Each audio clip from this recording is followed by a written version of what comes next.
કાઢી ચૂક્યા છે અને એને હોસ્પિટલમાં ગભરાણને કારણે હોસ્પિટલની અંદર 108ની અંદર લઈ જવામાં આવ્યા છે. આગળની કાર્યવાહી ચાલુ છે. નજીકમાં જે પણ ટ્રીટમેન્ટ મળે ત્યાં આગળ લઈ જવામાં આવે છે. ફાયરના લોકોને અત્યારે આપણે કામ કરવા દઈએ જેથી આગળની કાર્યવાહી થઈ શકે. સ્ટેન્ડિંગ કમિટીના ચેરમેન દેવાંગ દાણી પણ સ્થળ પર પહોંચ્યા અને આગ પર જે પ્રમાણે કાબુ લેવાયો છે તેનું નિરીક્ષણ કર્યું છે આખી ઘટનાનું, અને તેમણે પણ જણાવ્યું કે જેટલા પણ લોકો સફોકેશનનો ભોગ બન્યા છે, તેમને ગુંગળામણ થઈ હતી, તે તમામ લોકોને નજીકમાં નજીક જે હોસ્પિટલ મળે તેમાં તેમને પહોંચાડવાની તમામ કવાયત હાથ ધરવામાં આવી છે.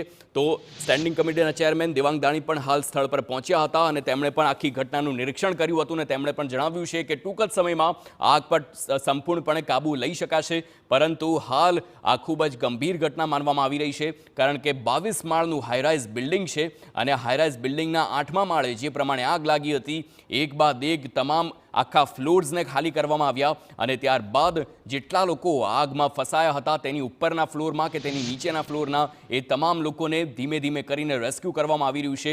108 એમ્બ્યુલન્સની પણ મદદ લેવામાં આવી અને સ્ટ્રેચરના માધ્યમથી જે લોકોને સારવારની જરૂર હોય છે તેમને તાત્કાલિક હોસ્પિટલ રિફર કરવામાં આવી રહ્યા છે. આ દ્રશ્યો આપ જોઈ શકો છો કેવી રીતે આગ પર કાબૂમાં લેવાના પ્રયાસ થયા અને બીજા દ્રશ્યોમાં કેવી રીતે સ્થાનિક લોકો પણ આ રેસ્ક્યુ ઓપરેશનમાં જોડાઈ ગયા છે, કારણ કે જીવ સૌથી વધારે કિંમતી છે. જો બિલ્ડિંગને કોઈ નુકસાન થશે તો તેનો કોઈ વાંધો નથી, પરંતુ આગના કારણે જીવ ના જવો જોઈએ તે પ્રાથમિકતા ફાયર વિભાગની સૌથી પહેલાં રહેતી હોય છે અને એટલા માટે જ આગ પર કાબૂ મેળવવાની સાથે જ સૌથી પહેલાં તેમની પ્રાથમિકતા અને તેમના પ્રોટોકોલના આધારે આખા બિલ્ડિંગને ખાલી કરવામાં આવ્યો.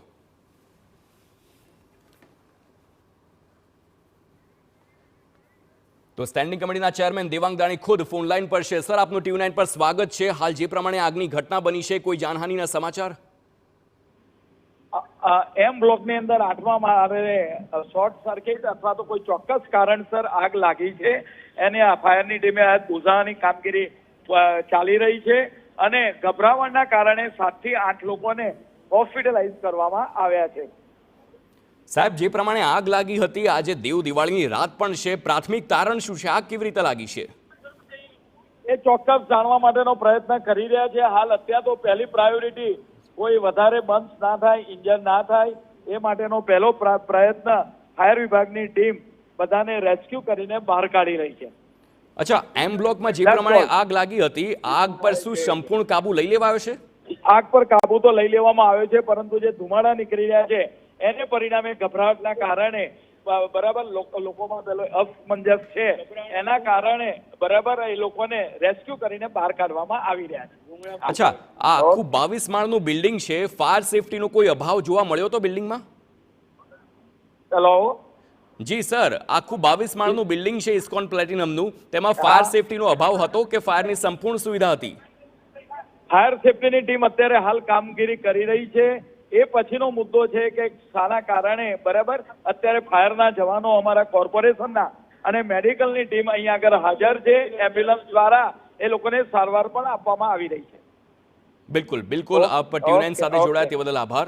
તો જે પ્રમાણેના સમાચાર છે, આગ પર કાબુ લઈ લેવાયો છે, પરંતુ ધુમાડાના કારણે ગુંગળામણનો ભોગ બનેલા તમામ લોકોને હાલ હોસ્પિટલ મોકલવામાં આવી રહ્યા છે. રેસ્ક્યુની કામગીરી જે પ્રમાણે ચાલી રહી છે, આપ જોઈ શકો છો એક બાદ એક દ્રશ્યો, જેવી રીતે 7 થી 8 લોકોને નજીકની હોસ્પિટલમાં રિફર કરવામાં આવી રહ્યા છે, કારણ કે આગ એટલી ગંભીર 8મા માળે લાગી હતી કે ચોક્કસથી ફાયર વિભાગનો ઉપયોગ અને ત્યારબાદ હોસ્પિટલ પણ આ તમામ ફસાયેલા લોકોને મોકલવાની તજવીજ હાથ ધરવામાં આવી છે. સ્થાનિક પોલીસ પણ સ્થળ પર પહોંચી ગઈ છે અને કામગીરીમાં લાગી છે. આપ જોઈ શકો છો સ્થાનિક લોકો કેવી રીતે એક બાદ એક તમામ ઇજાગ્રસ્ત લોકોને, ફસાયેલા જે લોકો હતા તેમને હોસ્પિટલ મોકલવામાં મદદ કરી રહ્યા છે. આ ઇસ્કોન પ્લેટિનમનો એમ બ્લોક છે જે બોપલ વિસ્તારમાં આવે છે અને 22 માળની આ બિલ્ડિંગમાં 8મા માળે ભીષણ આગની ઘટના બની હતી અને આગના કારણે 7 થી 8 લોકો ઇજાગ્રસ્ત થયા હોય તેવી હાલ શક્યતા સેવાઈ રહી છે અને તમામ લોકોનો હાલ જીવ બચાવી લેવામાં આવ્યો છે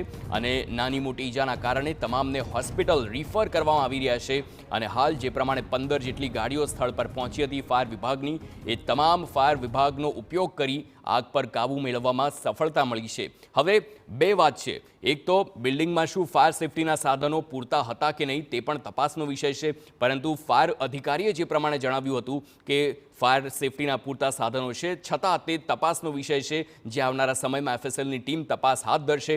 બીજી વાત, આ આખી આગ કેવી રીતે લાગી છે? શું ફટાકડાના કારણે આગ લાગી છે અથવા શોર્ટ સર્કિટ થયું છે કે અન્ય કોઈ કારણ છે?